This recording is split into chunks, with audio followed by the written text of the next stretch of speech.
16세 된 우시야를 세워 그의 아버지 아마샤를 대신하여 왕으로 삼으니 아마샤 왕이 그의 열조들의 묘실에 누운 후에 우시야가 엘롯을 건축하여 유다에 돌렸더라. 우시야가 왕위에 오를 때에 나이가 16세라. 예루살렘에서 52년간 다스리니라. 그의 어머니의 이름은 여골리하여 예루살렘 사람이더라.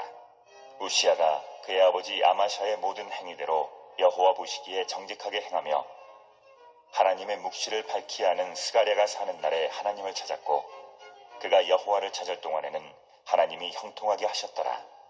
우시야가 나가서 블레셋 사람들과 싸우고 가드 성벽과 야분의 성벽과 아스돗 성벽을 헐고 아스돗 땅과 블레셋 사람들 가운데에 성읍들을 건축하며 하나님이 그를 도우사 블레셋 사람들과 구르바알에 거주하는 아라비아 사람들과 마온 사람들을 치게 하신지라. 암몬 사람들이 우시야에게 조공을 바치매 우시야가 매우 강성하여 이름이 애굽 변방까지 퍼졌더라. 우시야가 예루살렘에서 성 모퉁이 문과 골짜기 문과 성구비에 망대를 세워 견고하게 하고 또 광야에 망대를 세우고 물웅덩이를 많이 파고 고원과 평지에 가축을 많이 길렀으며 또 여러 산과 좋은 밭에 농부와 포도원을 다스리는 자들을 두었으니 농사를 좋아함이었더라.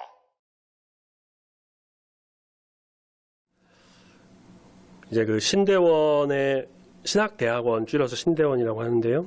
입학하기 위해서는 시험을 보는데 영어 시험도 보고 총시는 이제 한국어 능력 평가라는 시험도 보고요. 제가 처음에 갔던 백석 신대원은 논술 시험을 봅니다. 또 면접도 있고요. 가장 기본적으로 당연히 성경을 공부해야 합니다. 성경이 이제 가장 기본이죠.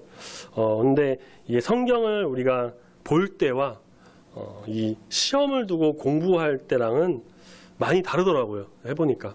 물론 이제 성경 읽기만 해도 공부하면서도 굉장히 은혜되고 많이 받지만 사실 공부할 때는 좀 어려워요. 성경이 쉽지가 않고 어렵습니다. 그래도 이제 공부하면서 제가 그래도 그 중에 재미있는 부분이라 해야 될까요? 다른 성경에 비해서 좀 재미있고 쉽게 공부할 수 있었던 부분이 어디였냐면 역사를 좀 다루는 부분이었어요. 이제 한국 사람이라면 당연히 한국사도 알아야 되니까 한국사 관련된 책도 보고 있는데 성경에도 역사가 있습니다. 모세오경에서 천지창조 이후에 이제 아브라함, 야곱, 이삭, 요셉 지나면서 이스라엘 민족이 또 출애굽하는 것을 시작으로 흔히 이제 역사서라고 불리는 성경은 모세오경 이후에 나오는 여호수아부터 에스더까지 굉장히 긴 부분이 이제 이스라엘 역사를 다루는 그런 내용의 말씀입니다. 제가 신대원 준비하면서 재밌게 봤던 또 역사서 중에는 사무엘상하, 열왕기상하, 사울, 다윗, 솔로몬 그리고 왕들이 나오는 또 남북 분열 왕국 이런 부분들이 재미는 있는데 이게 역사라는 것이 다 그렇듯이 재미는 있지만 이해보다는 암기 위주이기 때문에 어려운 것도 있습니다. 열왕기상하는 말 그대로 이스라엘 열왕들의 일기를 그린 말씀입니다. 솔로몬 이후에 남북으로 갈라진 북이스라엘과 남유다의 왕이 차례로 등장하면서 이스라엘 전체 역사를 당시의 그 역사를 보여주고 있습니다. 지금은 많이 까먹었는데요. 공부할 때 북이스라엘 그 왕들의 이름 순서대로 남유다 왕들의 이름 순서대로 다 외우고 어떤 업적이 있었는지도 막 다 외우고 혹은 이제 북이스라엘의 이런 왕이었으면 그 동시대 남유다는 이 왕이었다. 그런 것까지 다 외워야 했습니다. 열왕기상하는 북이스라엘과 남유다 두 나라의 왕들에 대한 일기를 말씀하고 있고요. 반면에 오늘 우리가 본 역대하, 이제 앞부분의 역대상하는 사울, 다윗 그리고 솔로몬으로 이어지는 그 남유다의 왕들만 이제 다루고 있습니다. 어떤 이름은 좀 비슷하고 헷갈리고 그런데 북이스라엘의 11명의 왕, 남유다의 20명의 왕 그 역사가 계속됩니다. 북이스라엘은 처음 시작했던 그 여로보암부터 마지막 호세아까지 전부 다 악한 왕, 하나님 보시기에 악하고 우상 섬기고 하나님을 저버렸던 그런 왕들이었고요. 반란도 많이 일어나고 왕조가 계속 바뀝니다. 여러 번 바뀌고요. 안정되지 못한 나라의 모습을 보였습니다. 남유다보다 먼저 아수르에 의해 멸망당합니다. 남유다는 어떠했습니까? 다윗, 솔로몬으로 이어지는 다윗 왕조, 유다 왕조가 끝까지 이어지면서 다윗에게 임했던 하나님의 언약을 통해 그 혈통이 이어져서 신약성경의 예수님까지 내려오게 됩니다. 남유다의 왕들은 그 평가에서 하나님 보시기에 악한 왕들도 있었지만 우리가 잘 아는 히스기야, 요시야 그런 왕들처럼 정말 선하고 착하고 하나님을 잘 믿고 의지하고 그렇게 다윗의 길을 간 왕들도 있었습니다. 그래서 우상을 부수고 종교 개혁이죠. 이렇게 일으키고 기도로 또 전쟁에 승리하고 외부의 침략도 막는 등 히스기야는 또 기도로 수명이 연장되고 이런 하나님의 역사가 정말 강하게 임했던 나라가 남유다가 아닐까 싶습니다. 이제 히스기야, 요시야 말고도 선한 왕이 또 있는데 아사, 여호사밧 그리고 왕은 아니지만 왕을 도와서 종교 개혁을 또 일으켰던 제사장 여호야다라는 사람도 있고요. 그리고 그 여호야다의 도움을 받았던 요아스, 아마샤, 아사랴 등등 이런 여러 왕들이 있습니다. 정직히 행했던 왕들. 한 가지 아쉬운 것이 있다면 이들이 하나님 보시기에 정직히 행하긴 행했지만 우상의 산당을 나라에 있던 우상의 산당들을 다 제거하지는 않았다고 합니다. 단 2명, 히스기야와 요시야 이 두 사람만이 모든 것을 철저하게 부수고 하나님의 뜻을 따랐던 그런 가장 선한 두 왕으로 꼽힙니다. 오늘 우리가 본 말씀 역대하 26장 1절에 보시면 아버지 아마샤를 대신하여 우시야라는 사람이 왕이 됩니다. 역대하에서는 우시야. 동일한 말씀은 열왕기하에 가서 보면은 아사랴라는 이름이 나오는데 우시야가 공식적인 왕명, 아사랴는 왕이 되기 전에 썼던 이름, 이런 주장도 있고요. 아사랴는 어릴 때, 우시야는 왕이 되면서 계명했다. 이런 주장도 있습니다. 그런데 왜 두 성경에서 이렇게 다르게 했는지는 사실 아직 정확하게 알려진 바는 없습니다. 마태복음 1장의 예수님 족보를 보면은 역대하에 나오는 우시야라는 이름을 씁니다. 우시야 왕에 대해서는 우리가 많은 부분을 알지 못할 수도 있는데 오늘 우리가 오늘 말씀을 통해서 오늘 설교 제목처럼 정말 하나님을 찾고 하나님을 부르짖으며 하나님을 따라가게 된다면 어떤 형통함이 있는지 하나님과 함께하는 사람에게는 어떤 주의 놀라운 능력이 임하게 되는지 그리고 만약에 그렇지 않았을 때는 또 어떤 일들이 임하게 되는지 오늘 우리 주님께서 주신 음성을 통해 우리가 깨닫고 변화되는 귀한 은혜 시간이 되기를 소망합니다. 아멘.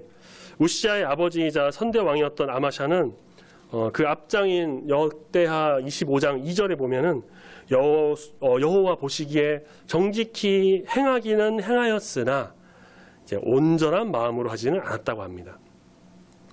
아마샤는 왕 초기에 하나님을 잘 섬겼어요. 잘 섬겼지만 시간이 지나면서 이제 에돔이라는 나라와 전쟁을 했는데 전쟁에서 에돔 사람들을 죽이고 빼앗은 어떤 그 세일산 그 지역의 우상들을 다 부수고 없애야 되는데 금으로 돼 있었는지 아니면 보기 좋았는지 가져옵니다. 가져와서 그 앞에 제사를 드립니다. 분향하는 일을 합니다. 하나님 이 일에 대해서 진노하셨어요. 그리고 이후에 있었던 북이스라엘과의 또 전쟁에서 아마샤가 패하고 도망치다가 아마샤에게 반기를 들었던 남유다 예루살렘에서 온 어떤 사람들에 의해 죽고 맙니다. 반역을 일으켜서 죽고 말아요. 그런데 왕조가 바뀐 게 아니라 그 후에 유다 사람들은 이제 아마샤의 아들인 오늘 본문 말씀에 나오는 16살 된 우시야, 이 주인공인 우시야를 왕으로 세웁니다. 16살이면 중3 나이예요. 나라를 다스리거나 정치에 대해 얼마나 알까요? 많이 모르겠죠. 아는 게 없을 겁니다.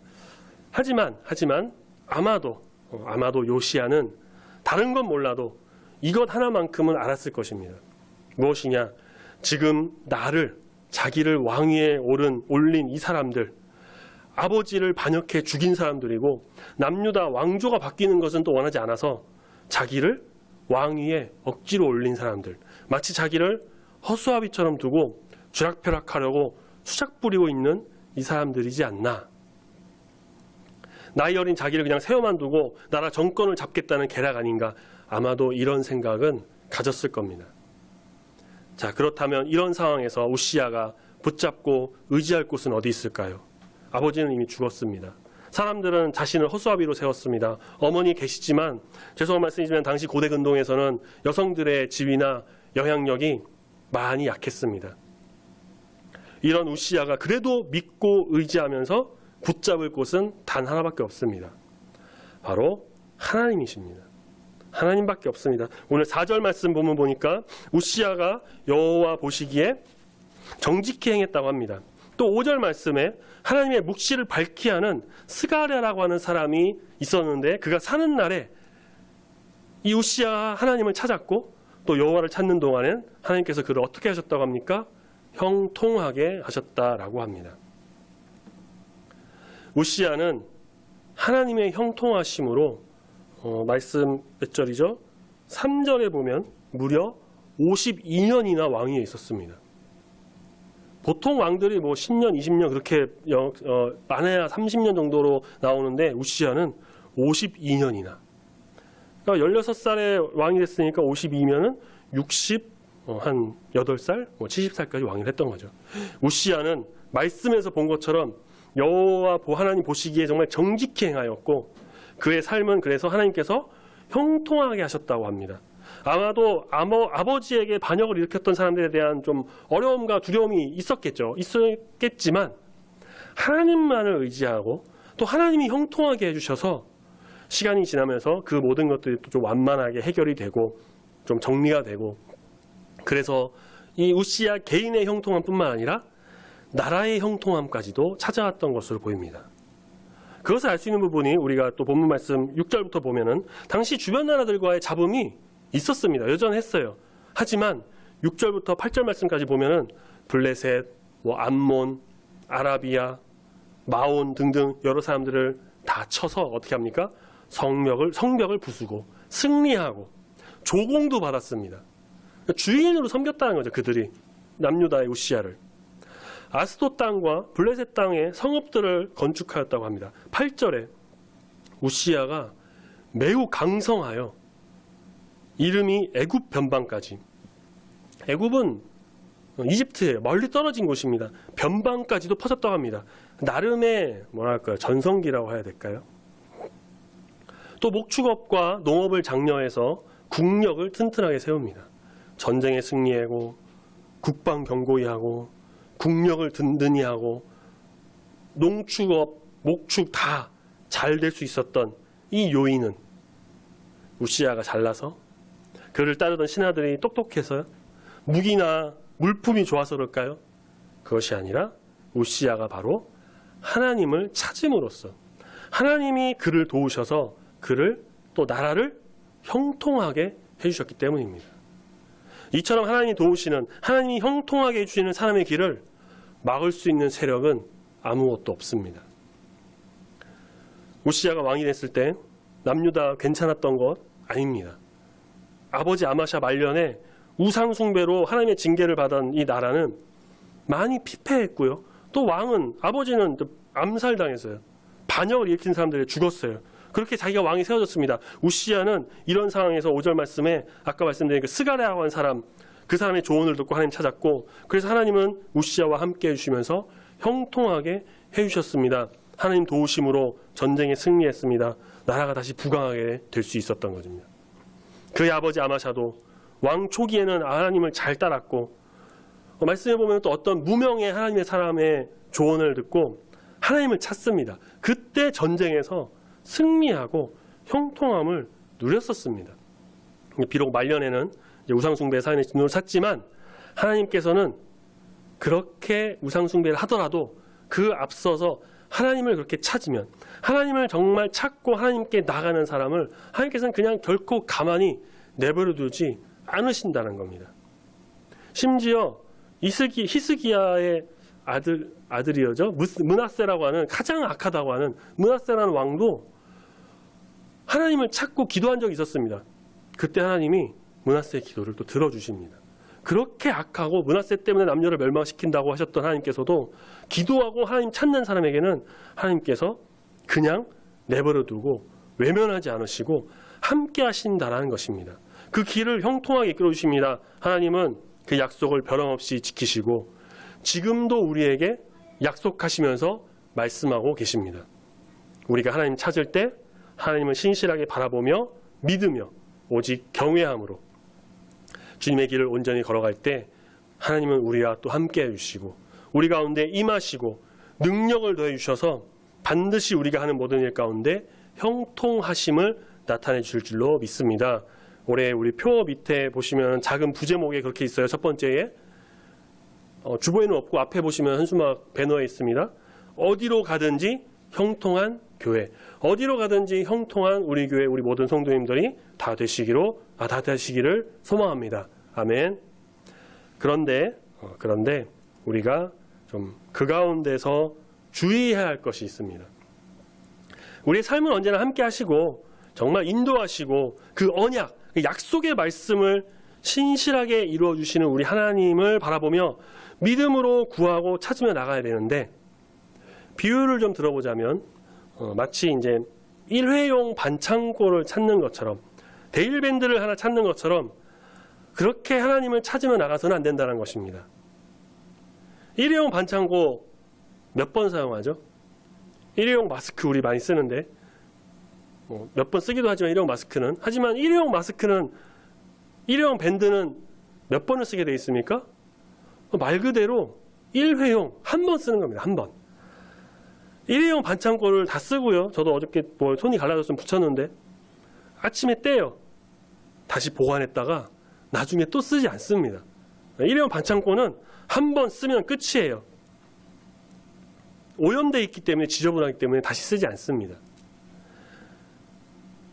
우리는 이런 일회용 반창고 쓰는 것처럼 하나님을 우리의 필요에 따라서 잠깐 찾고 마는 그런 것에 그치면 안 됩니다. 잠깐의 필요에 따라서 하나님 찾는 것이 아니라, 내가 필요하고 내가 위급할 때만 하나님 막 찾고 나는 것이 아니라, 혹은 내가 기분 좋다고 잘 되고 기쁘다고 그때만 하나님 막 감사하고 좋아하고 찾는, 바라보고 그런 것이 아니라 우리의 인생의 전부를 걸고 주님께 드리면서 매 순간 우리의 삶 모든 것에 하나하나 속에서 우리 하나님을 찾고 하나님의 인도하심 속에 거하며 정말 하나님과 함께하는 삶이 되어야 할 것입니다.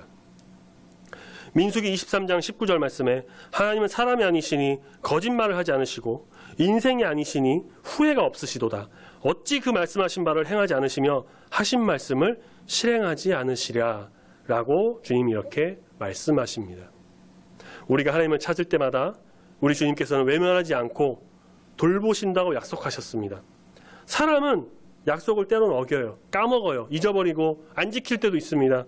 괜히 약속했나 후회도 합니다. 하지만 우리 하나님께서는 그 약속을 반드시 지키시고 잊지 않으시고 기억하셔서 또 그 약속을 후회하지도 않으십니다. 함께 하셔서 우리의 삶을 형통하게 이끄신다는 것을 믿으시길 소망합니다. 아멘. 그러니 우리는 어떻게 해야 합니까?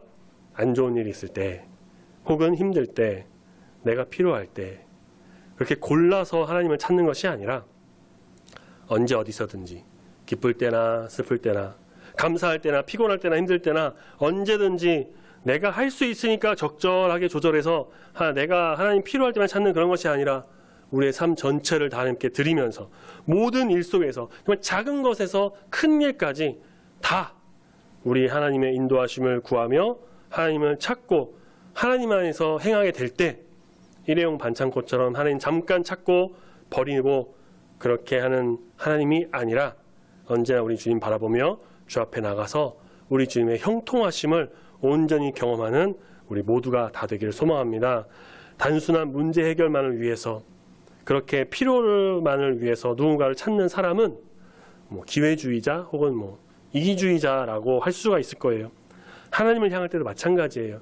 자기가 필요한 곳에서만 하나님을 일하시면 된다. 내가 그렇게 먼저 정해버리고 그렇게 하나님이 나를 따라오시도록 만드는 것, 주객전도라고 하죠. 로마서 9장 20절에도 이런 말씀이 있습니다. 지음받은 물건이 지은 자에게 어찌 나를 이렇게 지었습니까? 라고 할 수 있느냐라는 것과 좀 비슷한 이치라는 겁니다. 하나님이 원하시는 것이 무엇일까? 오직 모든 일에 하나님만을 찾고 간구하는 것, 필요할 때만 해결할 일이 있을 때만, 힘들 때 좋을 때만 찾는 것이 아니라 상황과 문제와 관계없이 언제나 변함없이 우리 하나님을 신뢰하고 의지하는 것을 주님께서는 원하고 계십니다. 또 그렇게 할 때 하나님께서는 결코 우리를 그냥 내버려두지 않으신다는 거예요. 외면하지도 않으시고 언제나 함께 하셔서 우리의 모든 것을 오늘 말씀처럼 형통하게 해주시는 우리 주님이심을 온전히 믿음에 나가는 우리 모두가 되기를 소망합니다. 아멘. 우시야는 그렇게 하나님의 도우심으로 나라를 다시 이제 제대로 세우고 아주 멀리까지 명성을 떨쳤습니다. 오늘 읽은 본문 말씀 뒤로 조금만 가시면 12절에 족장의 총수, 그러니까 리더격인 사람들이죠. 2,600명 모두 큰 용사였다고 합니다. 13절에 군대가 30만 7,500명, 건장하고 싸움에 능한 왕을 도와서 적을 치는 자들이라고 합니다. 부강한 나라를 만들고 강력한 군사도 갖추고 명성이 자자한, 이제는 우시야가 허수아비가 아닌 명실상부 남유다의 진정한 왕으로 된 것이죠. 이전과 비교가 되지 않을 정도로 아주 강성한 나라가 되었습니다. 15절 말씀에도 보면 우리 15절 같이 한번 읽어보겠습니다. 15절 읽습니다. 시작. 또 예루살렘에서 재주 있는 사람들에게 무기를 고안하게 하여 망대와 성곽 위에 두어 화살과 큰 돌을 쏘고 던지게 하였으니 그의 이름이 멀리 퍼짐은 기이한 도우심을 얻어 강성하여 짐이었더라. 아멘. 여기 보시면 기이한 도우심이라고 나오죠. 놀라운 도우심. 새번역 성경을 보면요, 이렇게 번역하고 있습니다. 그의 명성이 사방에 퍼졌고 하나님께서 그를 도우셨으므로 그가 매우 강한 왕이 되었다. 그러니까 기이한 도우심은 알 수 없는 어디서 이상한 놀라운 그런 갑자기 때려진 능력이 아니라, 그런 도우심이 아니라 무엇이냐? 사람이 할 수 없는 하나님이 도우시는 하나님의 놀라운 기이한 도우심으로, 하나님이 함께해서 도우심으로 그가 강성하여졌다는 것입니다. 하나님을 찾음으로 인해서 하나님께서 형통하게 하시고 그 놀라운 기이한 도우심을 하나님께서 임하게 해주셨다는 것입니다. 그런데 또 그런데 나왔죠. 그런데 바로 이때를 조심해야 합니다. 이때가 가장 위험한 때예요. 제일 잘 나가고 제일 높이 있고 가장 강하다고 생각하던 바로 그때가 어떤 순간입니까? 넘어지기 가장 쉬운 순간이에요. 자리가 사람을 만드는 것일까요? 우리 16절 말씀 보시면 그가 강성하여짐에 그의 마음이 어떻게 됐다 합니까? 교만해지고 악을 행하고 하나님을 여호와께 범죄했다고 합니다. 어떤 범죄였냐? 그의 아버지 선왕 아마샤도 초기에는 하나님을 잘 따랐고 나중에 악을 행한 것처럼 그 아들 우시야 역시 마지막에는 하나님 앞에 범죄를 짓게 됩니다. 여호와 성전에 분향을 하였는데 구별된 아론의 제사장들만 할 일을, 향단에 분향하는 그 일을 자기가 직접 한 겁니다. 교만해서 약간 월권을 했다고 해야 될까요? 과거 사울왕도 그랬죠. 전쟁에 나가려는데 사무엘이 오지 않아서 자기가 제사를 드렸던 그런 일들을 벌였죠. 그래서 제사장 아사랴가 80명의 제사장과 함께 와서 왕의 잘못을 지적합니다. 이러면 안 되죠. 그래서 성전에서 나가라고 합니다. 우시야는 그런데 이미 마음에 교만해져서 눈에 뵈는 게 없었어요. 나가지 않고 제사장에게 오히려 화를 냅니다. 그때, 바로 그때 갑자기 그의 이마에 나병이 생깁니다. 문둥병, 이제 번역 성경에서 나병이라고 번역이 됐는데 문둥병이 생겨요. 당시 이 나병은 저주의 상징이었고요. 격리돼서 따로 지내야만 됐습니다. 전염의 위험성이 있었어요. 그래서 거기 있던 제사장과 모든 사람이 우시야 왕의 이마에 생긴 그 나병을 보고 20절 말씀 보면은 쫓아내요. 급하게 쫓아냅니다. 성전에서 다 왕을 쫓아내고 결국 이 우시야는 어떻게 되느냐? 죽는 그날까지 계속 나병에 걸린 나병 환자로 지냅니다. 하나님 성전에서도 끊어졌고요. 왕궁도 아닌 별궁에서 이름만 왕인 채로 좀 초라한 그런 말년을 보내게 됩니다. 그의 아들 요담이 이제 대신해서 나라를 다스리는 그 섭정의 기간이 잠깐 있었죠. 우시야의 나병이 왜 생겼습니까? 그가 더러워서, 목욕을 안 해서, 혹은 제사들이 다 불똥 튀어서 화상 입은 건가요? 아니면 다른 나병 환자 접촉으로 전염됐을까요? 교만한 우시야를 하나님께서 치신 것입니다. 그는 왕 초기에 정말 스가랴라고 하는 사람의 조언을 따라서 하나님 찾고 하나님을 의지해서 그 하나님의 인도하심과 형통하심으로 강력한 왕권과 나라를 만들었습니다. 변은 읽을수록 고개를 숙여야 한다고 했는데 그런 상황이 되고 높은 자리에 오를수록 하나님 인도하심을 경험했으면 그래 모든 것이 좀 잘 될 때 좀 겸손해지고 낮은 자세로 주 앞에 나가면서 나를 낮추고 함께 하시며 모든 것을 이끄시는 하나님만 경배하는 자가 되어야 합니다. 그래야 되는데 이때 찾아오는 교만함, 그것을 물리치는 것이 바로 관건인 것이죠. 결국 우시야는 그 교만함을 물리치지 못하고 그 교만에 사로잡혀 악을 행하고 하나님이 치셔서 나병에 걸려 쓸쓸한 말년을 보내게 됩니다. 그 선하다고 했던 히스기야 왕도 우리 말씀을 보면은 한때 교만해져서 이방 나라에서 왔을 때 예루살렘의 모든 무기와 물건을 막 자랑하듯이 다 보여주는 좀 교만하면서 자랑한 모습을 보이기도 했었습니다. 우리는 우리의 모습을 한번 생각해 봐야 합니다. 우시야의 형통함은 하나님의 기이한 도우심이었습니다. 그것을 저버리고 교만하면 결국 어떻게 됩니까? 떨어져 나가게 됩니다. 우리 역시 정말 하나님이 필요해서 하나님을 찾고 항상 내 삶 속에서 그 하나님의 인도하심을 간구해서 그래서 정말 주의 형통하심으로 인해서 우리가 잘 될 때 혹시 교만해져서 그때 하나님을 좀 잊고 멀리하고 내 잘남과 내 의를 드러내는 모습을 못 나타냈던 것은 아니었는지 우리도 히스기야처럼 우리도 히스기야도 우시야도 그냥 연약한 인간에 불과합니다. 우리의 삶의 성취는 어디에 있습니까? 모두 하나님의 도우심과 하나님의 형통하심이 있다는 것을 우리는 잊어서는 안 됩니다. 하나님의 은혜를 잊어버리지 않기 위해서 우리는 날마다 그것을 기억하고 겸손하게 감사하며 함께 하심을 주님께 간구하며 나가는 자가 되어야 할 것입니다. 하나님의 은혜를 잊어버리는 순간에 우리는 하나님으로부터 격리됩니다. 따라서 우리는 하나님으로부터 멀어지고 떨어져 나가고 그렇게 되지 않기 위해서 어떻게 됩니까? 언제나 하나님의 도우심을 기억하고 특히 겸손하게 하나님을 찾고 하나님의 형통하심과 역사하심과 그 주님의 섭리 속에 늘 감사와 기쁨으로 주 앞에 영광 올려드리며 나가는 그래서 하나님이 함께 하시는 귀한 주의 백성이 다 되기를 소망합니다. 아멘. 갓난아기가 배고프거나 졸리거나 쉬를 했거나 이런 경우에 자기를 알리는 방법이 뭐가 있습니까? 아직은 우는 것밖에 없습니다. 엄마 쉬했어, 엄마 배고파, 아직 못해요. 쉬했을 때는 기분이 안 좋아서 울어요. 배고프면 배고파서 울어요.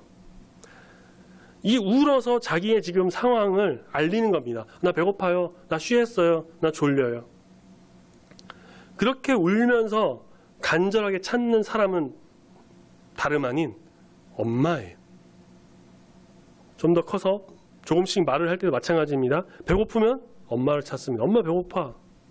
같이 놀고 싶을 때, 밖에 나가고 싶을 때, 화장실 갈 때 엄마를 찾습니다.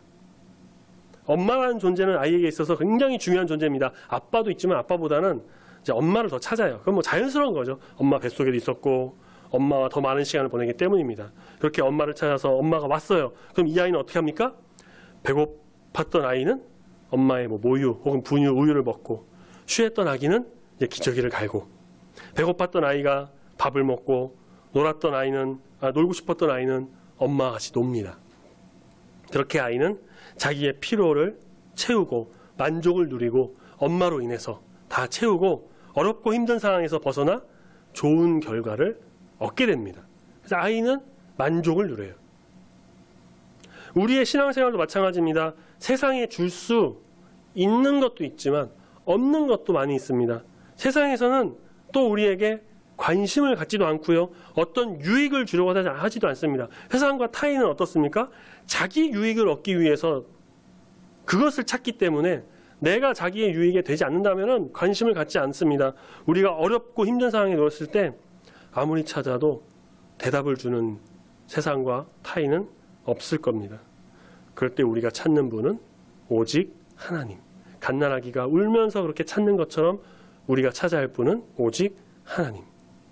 코로나19로 집에 머무는 시간이 좀 많아지면서 우울증, 1인 가구인 분, 저도 인터넷이나 영상을 봤는데 1인 가구인 사람들이 좀 이제 우울증을 비롯한 정신질환에 많이 걸렸다고 합니다. 힘들어했다고 해요. 유튜브를 보고 알았던 내용인데 이제 가정 방문 청소 업체 거기서 이제 좀 청소하는 일이 급격히 늘었다고 해요. 그 이유가 이제 코로나 때문에 밖에 나가지 못하고 집에만 있던 그 사람이 막 우울하고 막 힘들고 그러니까 쓰레기도 못 버리고 쌓아만 두고 급기야 이제 삶을 좀 마감하려고 하는 사람들이 여러 마음이 겹치면서 그 쓰레기장이 된 거죠, 집이.